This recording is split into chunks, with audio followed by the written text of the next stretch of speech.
ওমা পাগল না হলে কখনো ভগবানকে পাওয়া যায় না। হ্যাঁ, পাগল হতে হয়। বলছে আমার মাকে পাগলি বলছেন কেন, পাগল বলছেন কেন? বলে তোমাদের মা হচ্ছে উলঙ্গিনী, উনি কাপড় পরে না। বলে কেন বলবো না? যে মা প্রতি ক্ষণে ক্ষণে সন্তান সৃষ্টি করে সে কাপড় পরবে কখন? কি বলিস পাপন? যে মা প্রতি ক্ষণে ক্ষণে সন্তান সৃষ্টি করছে সে মা কাপড় পরবে কখন? বাহ। বলছে মা পর্বত সমতুল্য দুটি স্তন। এমন কেন? বলে একটি স্তন দিয়ে আমাদের মতন ভক্তদের পালন করছে, আরেকটি স্তন দিয়ে সমস্ত সাধুগুরু বৈষ্ণবকে পালন করছে। বলে বাহ। বলে মার জিভটা লাল, দাঁতটা সাদা কেন? বলে তত্ত্বটা বুঝতে হবে তো। জিভটা লাল ওটা রজগুণ, আর দাঁতটা সাদা ওটা সত্যগুণ। ধর্মের কটি পা? কি বলেন আপনারা, কি বলেন জানেন? ধর্মের কটি পা? ধর্মের 4টি পা, তপ, শৌচ, দয়া, সত্য। এখনো সত্যতা ছিল বলে প্রতাপগড় পুরনো ক্লাব এই পাড়াতে 2 বছরে 2 বার করে অনুষ্ঠান হচ্ছে, না হলে হতো না। এখনো আছে, নাই ধর্ম টিকে থাকবে কি করে? তপ, শৌচ, দয়া, সত্য। হ্যাঁ, ধর্মের 4টি পা। তাই বলছে সত্য সনাতন আমার জগৎজননী মা তারা। হ্যাঁ, বলছে মা আমার প্রতি ক্ষণে ক্ষণে সন্তান সৃষ্টি করছে, আর একমাত্র সত্যের জয় সবসময় হয়। সত্য গুণের দ্বারা রজগুণকে চেপে ধরেছে। তাই বলছে তোমরা কালীকৃষ্ণকে নিয়ে ভেদাভেদ করছো। কারা ভেদাভেদ করছে? যারা অনাচার করে তারাই ভেদাভেদ করছে। তাই বলছে ভেদবাদী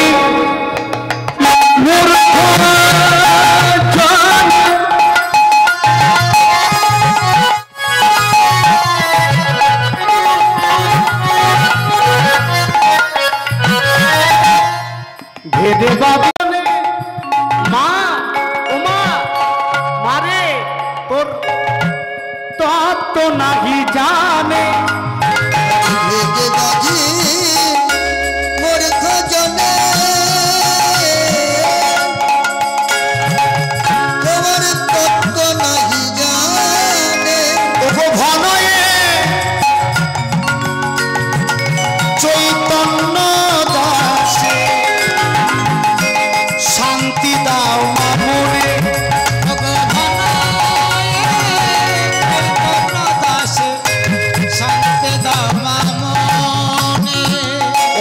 সবাই হাত জোর করে মায়ের কাছে বলো, মা গো আমাদের দয়া করো,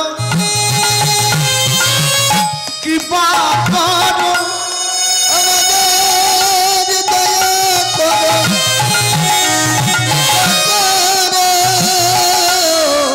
যেন তোমার কৃপা বলে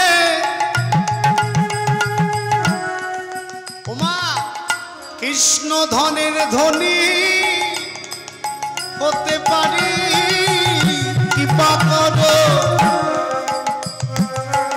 আমাদের করুণা করো, আমরা যেন কৃষ্ণ বলে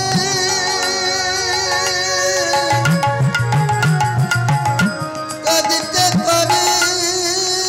ওগো কৃপাময়ী, করুণাময়ী, ধনী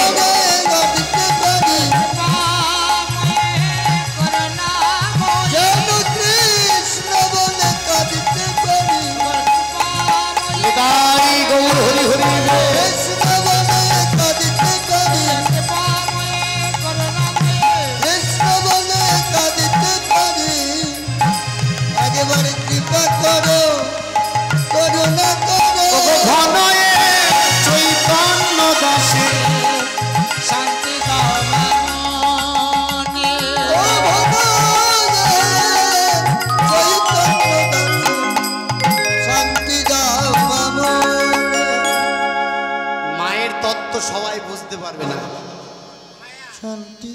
কারণ এই চর্মচক্ষুতে বোঝা যাবে না। এটা গুরু কৃপা নয়ন প্রয়োজন। বিদ্যাসাগরকে বলছে, জানিস পাপন? এটা বিদ্যাসাগরকে বলছে কে বলতো? নরেন। নরেন কার নাম বলুন তো? স্বামীজির নাম নরেন। হ্যাঁ, স্বামীজির নাম হচ্ছে নরেন।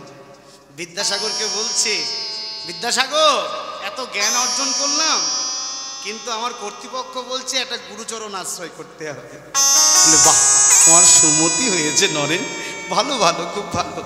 তা তুমি এক কাজ করো, তোমাকে একটা ঠিকানা দিতে পারি। বলে কি ঠিকানা? বলে তুমি কামারপুকুর চলে যাও। কামারপুকুর?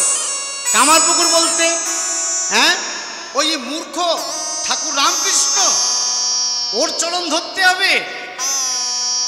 এটা তুমি কিন্তু ঠিক করলে না। হ্যাঁ, তুমি বিদ্যাসাগর হয়ে তুমি, আমি স্বামীজি, আমি জগৎ জয় করে এসেছি, হ্যাঁ, আমি স্বামী বিবেকানন্দ, তুমি আমাকে এই যুক্তি দিচ্ছ বিদ্যাসাগর?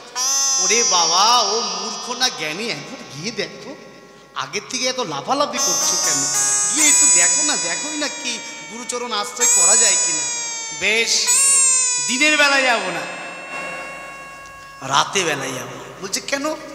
বলে আমি একটু ঢেকে ঢুকে যাব, কারণ আমি তো সবার সঙ্গে মিশতে পারি না, আমি, আমার অগাধ জ্ঞান। বিদ্যাসাগর মনে মনে বলছে, হাই রে কপাল নরেন, তোর জ্ঞানের এত অহংকার, কি হবে এত জ্ঞান দিয়ে? আপনারাই বলুন না, এত যুক্তি, এত অশান্তি দিয়ে কি হবে? আলটিমেট এক মুঠো ছাই। বলো হরি, বলো হরি, হরি বল। যাওয়ার বেলায় আর কেউ ওই বনগা শ্মশান পর্যন্ত একটু কাঁদবে, তারপরে পুঁতে দিয়ে চলে আসবে। কি হবে? বিদ্যাসাগর মনে মনে বলছে, হাই রে কপাল নরেন, এত জ্ঞানীর অহংকার তোমার। হ্যাঁ ঠিক আছে বাবা, তুমি রাতের বেলায় যেও, যাও যাও যাও যাও। রাতের বেলায় যখন গেছে, দেখছে একটা পাতার কুঠির। ওমা, দেখবেন গরমকাল হলে যারা একটু অর্থশালী, এসি একটা জায়গায় দুটো লাগালে ভালো হয়। হ্যাঁ, আর একটা পাথার কুটিরের মধ্যে কি গরম, বসে বসে এক সাধু ওই ডট পেন দিয়ে শুধু লিখে যাচ্ছে। আগেকার দিনে তো কলম ছিল না এইভাবে, মানে চুবিয়ে চুবিয়ে লিখতে। তা বিদ্যাসাগর বলল যে আমি জানি যত সম্ভব এ মূর্খ, আর এ কিনা লিখেই যাচ্ছে। ওমা, ঠাকুর স্বামীজি পেছনে দাঁড়িয়ে আছে, আর ওই ঠাকুর রামকৃষ্ণ লিখেই যাচ্ছে। লিখতে লিখতে হঠাৎ বলে উঠেছে, নরেন, এই নরেন, ঢুকিসনি ঘরে, ঢুকিসনি, তোর গা দিয়ে দুর্গন্ধ বেরোচ্ছে। আস্তে আস্তে আস্তে আস্তে। ও নরেন, নরেন চিন্তা করছে, বেটা আমায় দেখলো কোথার থেকে? হ্যাঁ, দেখলো কোথার থেকে? তোর গা থেকে পোড়া পোড়া গন্ধ বেরোচ্ছে। বলে পোড়া গন্ধ বেরোচ্ছে? খুঁজে পাচ্ছিস নি তো? পাবি কি করে? বলে ও ঠাকুর, তুমি যে আমার বলছো আমার গা থেকে পোড়া পোড়া গন্ধ বেরোচ্ছে, তুই চিনবি কি করে? তোর অহংকার রূপী তাপানলে দাও দাও করে ভিতরে জ্বলছে। ঢুকিসনি, তুই ঢুকিসনি। মানে নি করে কথা বলতেন তো ঠাকুর রামকৃষ্ণ, আর মাঝে মাঝে শালা বলতেন। এই শাল, তোকে বলছি ঢুকিসনি, ঢুকিসনি, তুই ঢুকলে আমার ঘরটা অপবিত্র হয়ে যাবে। কি বলতে চাইছি বুঝতে পেরেছি? তোর সঙ্গে আমার মিশলে আমার এই দেহরূপ ঘরটাও অপবিত্র হয়ে যাবে, তুই ঢুকিসনি। তা আমি জানতাম তুমি নাকি মূর্খ, তা তুমি এইভাবে লিখছো কি করে? ওরে বেটা, মায়ের যদি কৃপা হয় তাহলে অসাধ্য সাধন হয়ে যায়, এর জন্য গুরু কৃপা প্রয়োজন। হ্যাঁ, চ আমার সঙ্গে একটু গঙ্গার ঘাটে চ, দেখিনি তুই কি রকম জ্ঞানী হয়েছিস। আজকে প্রশ্ন তোকে একটু কিছু পরীক্ষা করব। ঠাকুর স্বামীজি চিন্তা করতে, চলো যাই, এই পাগলের পাল্লায় পড়েছি, যাব যাই। হ্যাঁ, গিয়ে বলছে, বল তো নরেন, এই যে স্টিমারটা এই কামারপুকুর থেকে চন্দননগর যেতে কতক্ষণ লাগবে?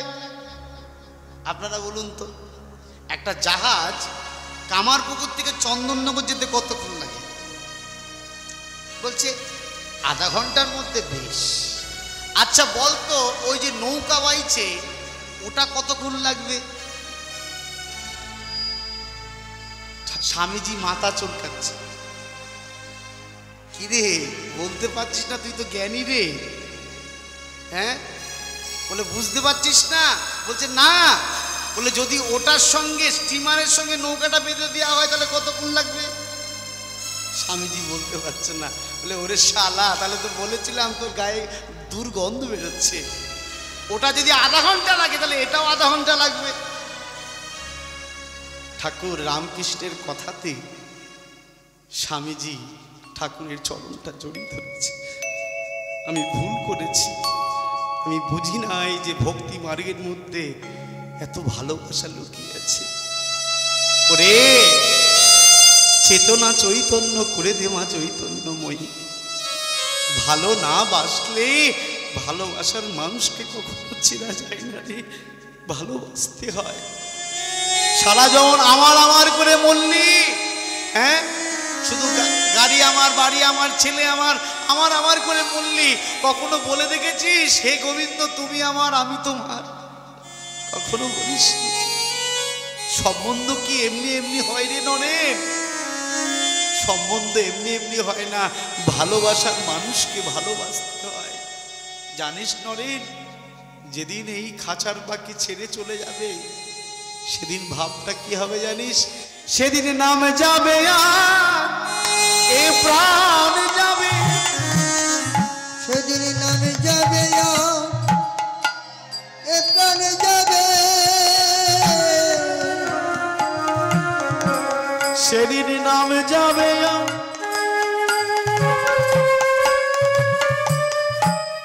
এ প্রাণ যাবে, সেদিন নাম যাবে প্রাণ যাবে।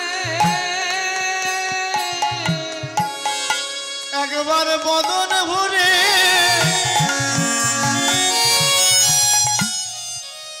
নাম করো,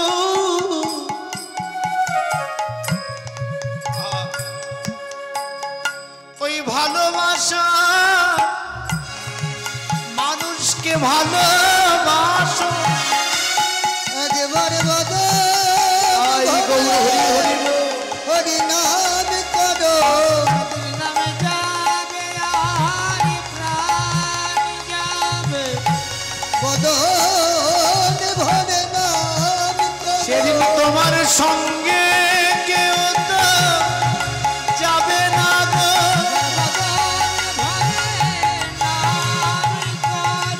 তোমায় একা একা।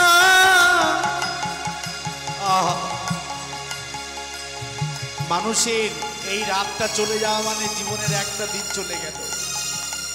তোমায় একা একা যেতে হবে, সঙ্গে কেউ তো যাবে না গো। তোমরা প্রাণে ভরে হরি হরি বলো, সঙ্গে কেউ তো যাবে না গো। প্রাণ ভরে হরি হরি বল। যাবে না গো। প্রাণ ভরে হরি বলো, যাবে না গো। প্রাণ ভরে হরি বলো, সেদিন নামে যাবে আর এ প্রাণ যাবে। তাহলে ভনয়ে চৈতন্য দাসে শান্তি দাও মা মনে। তাহলে আমাদের স্বরূপটা কি হওয়া উচিত? দাসের স্বভাব। জীবের স্বরূপ কি? জীবের স্বরূপ হচ্ছে নিত্য কৃষ্ণ দাস। তাই আজকে মহাজন বলছে আহা মনের ঋষে